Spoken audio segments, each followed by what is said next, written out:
Всем привет, с вами Андрей Крамер. Это небольшой обзор компактной аноморфотной насадки Наполеон с коэффициентом 1,33х. Вот такую насадку мне удалось сделать. Она предназначена для работы с форматом кадра 16:9. В этом случае она даст стандартное 2,35 к 1. Насадка получилась компактной, весит всего 800 грамм. В принципе, для такого рода насадок это, в принципе, приемлемый вес. Насадка также основывается на проекционных напах. Они обрезаны, модифицированы и сведены до коэффициента 1,33. Но чтобы была возможность при этом и фокусироваться, здесь добавлен мой фокусирующий модуль.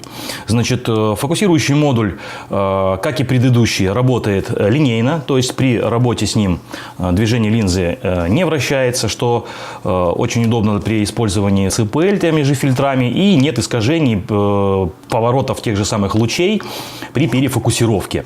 Спереди имеется резьба 77 мм. Можно ставить сюда какие-то либо различные ND-фильтры или какие-то close-up-фильтры для более ближнего фокуса.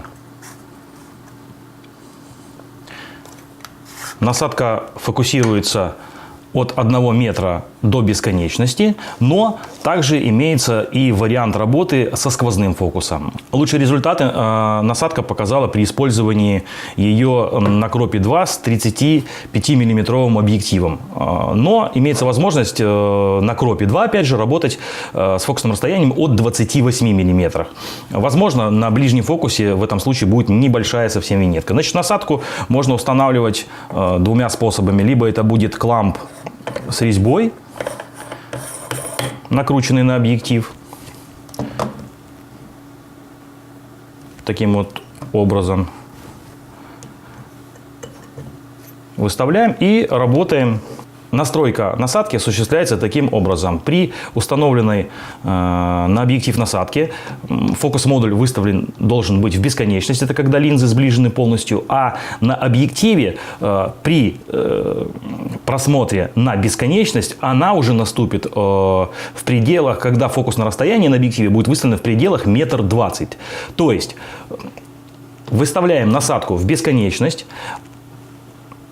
При этом у нас фокусировка осуществляется на каком-либо объекте в бесконечности, ну, на то, что дальше там 30-50 метров, чтобы уже наверняка. И осуществляем фокус объектива, пока не получим хорошей резкости на каком-либо объекте. То есть это будет для данной насадки, для данной настройки в пределах 1,20 м, 1,30 м. Все, вот таким образом мы оставляем. И дальнейшая фокусировка у нас осуществляется только самой насадкой, самим фокусирующим модулем. В этом случае фокусировка ближняя будет 1 метр и до бесконечности.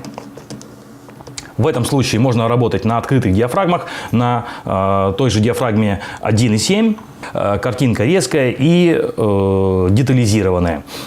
Также у данной насадки имеется возможность работы сквозного фокуса. Что это значит? Это значит, что на более прикрытых диафрагмах, на диафрагмах от 4 и более, и выставленной насадки в бесконечность, можно работать, можно фокусироваться только самим объективом. То есть насадку выставляем в бесконечность, также диафрагму прикрываем до 4 и работаем по фокусу только с объективом. В этом случае, опять же, бесконечность уже будет у нас в пределах выставленного фокуса на объективе 1,20 м, а ближний фокус, как обычно на объективе, будет вплоть до 10 сантиметров. Но резкость при этом на ближнем фокусе, ну, не скажу, что прям идеальная, но она есть, она очень хорошая. Еще лучше себя показывает сквозной фокус, если использовать объективы автофокусные. То есть если у вас имеется или зум-объективы с автофокусом.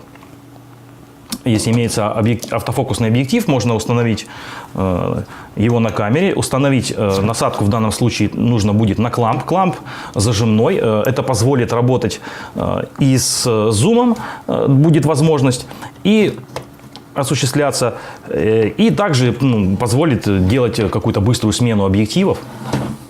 Точно так же при выставленной насадке в бесконечность, при закрытой диафрагме от 4 и более, в данном случае можно работать в режиме автофокуса. То есть насадка будет фокусироваться от ближнего, от 10 порядка сантиметров до бесконечности. Примеры такие я уже приводил, и также оставлю на них ссылки, чтобы вы посмотрели, как это выглядит. Всем, кого заинтересовала насадка, прошу ко мне в группу и на сайт. А с вами был Андрей Крамер. До следующих обзоров.